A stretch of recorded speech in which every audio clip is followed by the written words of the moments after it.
Hi friends, welcome to Pradeesh kitchen. இன்றைக்கி பார்த்தீங்கன்னா dinner recipe தான் பார்க்க போகிறோம். இன்றைக்கி டின்னர் பார்த்தீங்கன்னா சப்பாத்தியும் பன்னீர் பட்டர் மசாலா கிரேவி வந்து என்னோடய மெத்தடில் எப்படி பண்ணணும்னு சொல்லிட்டு தான் பார்க்க போகிறோம். வாங்க பார்க்கலாம். சப்பாத்திக்கு பார்த்தீங்கன்னா மாவு வந்துட்டு எடுத்து வச்சுருக்கேன். 3 கப் மாவு போட்டிருக்கேன். மாவு கூட கொஞ்சமாக வந்துட்டு உப்பும் தேவையான அளவுக்கு நல்லெண்ணையும் சேர்த்து நல்லா பெசரி எடுத்துக்கலாம். மாவு பெசைகிறப்பவே நல்லெண்ணெய் சேர்த்துக்கிட்டோம்னா நல்லா வந்துட்டு சாஃப்டாக இருக்கும். தண்ணி வந்துட்டு கொஞ்சம் கொஞ்சமாக சேர்த்து நல்லா பெசரி எடுத்துக்கோங்க. சப்பாத்தி வந்துட்டு நல்லாவே சாஃப்டாக இருக்கும். நீங்கள் இன்னும் சாஃப்டாக வேணும் அப்படின்னா பால் கூட நம்ம சேர்த்து ஆட் பண்ணிக்கலாம்.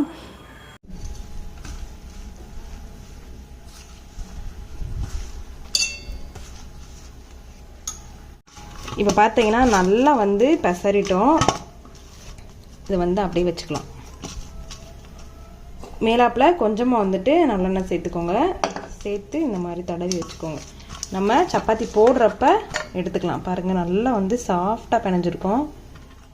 இப்போது பன்னீர் பட்டர் மசாலாவுக்கு தேவையான பொருட்கள் எல்லாத்தையுமே நம்ம எடுத்துக்கலாம். வெங்காயம் பார்த்திங்கன்னா நான் சாப்பரில் போட்டு பொடியாக கட் பண்ணி எடுத்திருக்கேன். ரொம்ப வந்துட்டு சாப் பண்ணால் தான் பன்னீர் பட்டர் மசாலா வந்துட்டு நல்ல க்ரீமி டெக்ஸ்சரில் இருக்கும். ஸோ நல்லா சாப் பண்ணிக்கோங்க. இப்போ மிக்சி ஜாரில் வந்துட்டு 2 தக்காளி சேர்த்துருக்கேன். 1 துண்டு அளவுக்கு இஞ்சி சேர்த்துக்கோங்க. ஒரு 4லேருந்து 5 பல்லு பூண்டு ஆட் பண்ணிக்கோங்க. இது கூடவே கொஞ்சமாக வந்துட்டு முந்திரி, எல்லாத்தையுமே நல்லா ஃபைன் பேஸ்ட்டாக அரைச்சி எடுத்துகிட்டு வந்துடலாம். பாருங்கள், இப்போ ஃபைன் பேஸ்ட்டாக நல்லா அரைச்சிட்டோம். இந்த பக்கம் பார்த்தீங்கன்னா பச்சை பட்டாணி எடுத்து வச்சுருக்கேன். இது பார்த்தீங்கன்னா ஃப்ரெஷ்ஷான பச்சை பட்டாணி தான். இப்போ வந்து பன்னீரை குட்டி குட்டி பீஸாக போட்டுக்கலாம். வேணுமோ அந்த ஷேப்பில் பீஸ் போட்டுக்கோங்க.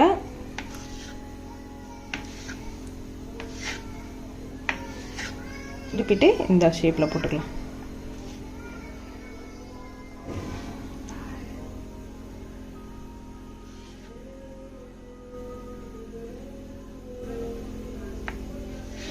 ஸோ வந்துட்டு குட்டி குட்டியாக வந்துடுச்சு. இங்கே பாருங்கள், இந்த ஷேப்பில் வந்து நான் போட்டிருக்கேன். இன்றைக்கி நல்லா இருக்கும். ஒரு கடாய் வச்சுருக்கேன். நல்லா காஞ்சதும் கொஞ்சமாக வந்துட்டு வெண்ணெய் சேர்த்துக்கலாம். எண்ணெய் வந்து நல்லா உருகுனதும் கட் பண்ணி வச்சுருக்க வெங்காயத்தை சேர்த்துக்கலாம். இப்போ இதை வந்து நல்லா வதக்கி விட்டுக்கலாம்.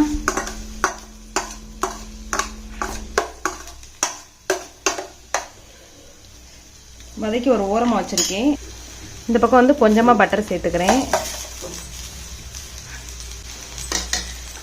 பட்டர் நல்லா உருகுனதும் கொஞ்சமாக வந்துட்டு பட்டை, 1 கிராம்பு, 1 ஏலக்காய், இதெல்லாம் நல்லா வந்து பொரிஞ்சோடனே எல்லாத்தையும் மொத்தமாக சேர்த்து வதக்கிடுங்க. இப்போ கொஞ்சமாக வந்துட்டு உப்பு சேர்த்துக்கலாம்.